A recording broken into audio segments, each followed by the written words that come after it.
What if the car you believe is saving you money is actually just changing where you spend it? Hybrid cars are marketed as the perfect solution. Better fuel economy, smarter technology, cleaner driving. But here's what most people never fully understand. Hybrid cars don't just reduce fuel consumption. They introduce a completely different kind of ownership. And if you don't understand that shift, you might end up making a decision that looks smart today, but costs you later. So before you buy a hybrid car, you need to understand the full picture. Let's break it down in the simplest way possible.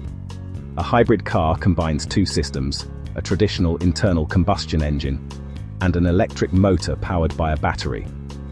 At low speeds, especially in traffic, the car often runs on the electric motor alone. At higher speeds, the petrol engine takes over, and in certain situations, both systems work together. This is what creates that smooth, quiet, and efficient driving experience that hybrid owners love. But here's the part most people overlook. You are not just buying a car, you are buying a system that is twice as complex. Two power sources, two technologies, working together perfectly until they don't. There's a reason hybrid cars feel different. In heavy traffic, when most petrol cars are constantly stopping and starting, hybrids rely more on the electric motor. That means less fuel burned, less engine stress, less noise, smoother acceleration. The transition between electric and engine power is often seamless, and for daily city driving, this feels like a huge upgrade. In fact, for urban environments, hybrid cars are one of the most efficient solutions available today. But efficiency always comes with conditions, and this is where the reality begins to shift. Let's talk about the biggest belief surrounding hybrid cars. Hybrids save a lot of fuel. Yes, they do, but not in every situation. Hybrid efficiency depends heavily on how you drive. In stop-and-go traffic, the electric motor does a significant amount of work. That's where the fuel savings come from. But on highways, there's very little stopping, very little regeneration, very little need for electric assistance. So the petrol engine does most of the work. And suddenly, the advantage starts to shrink.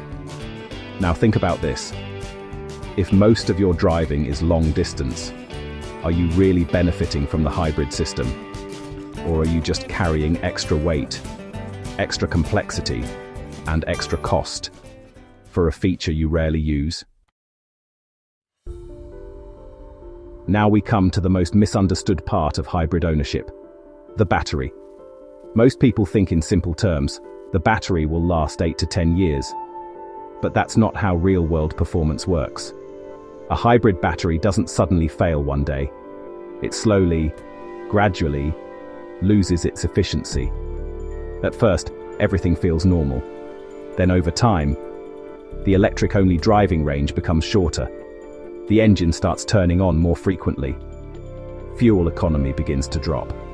But it happens so slowly that most drivers don't notice it. They adapt to it. They assume it's just normal aging. But in reality, the battery is no longer performing at its original capacity. And here's the biggest factor affecting this process. Heat. High temperatures accelerate battery degradation. If the cooling system is not functioning properly, or if airflow is restricted, the battery ages faster. And this is especially important in hot climates, because in those conditions, battery health becomes a long-term concern, not just a specification. Now let's talk about something most buyers avoid thinking about: long-term cost. Hybrid cars help you save fuel over time, but they also introduce components that are more expensive to repair or replace. The hybrid battery, the control systems, the specialized electronics. These are not typical parts. They require skilled technicians, proper diagnostic tools, quality replacements, and depending on where you live, these resources may not always be easily available. So the real question becomes, are you prepared for the long-term responsibility that comes with the technology? Because saving money on fuel doesn't automatically mean saving money overall. There's a common belief that hybrid cars require less maintenance. That's only partially true. Yes, the engine may experience less wear in city driving, but the car still has engine oil, filters, cooling systems, brakes, and electrical components. And on top of that, there are hybrid-specific systems that need attention.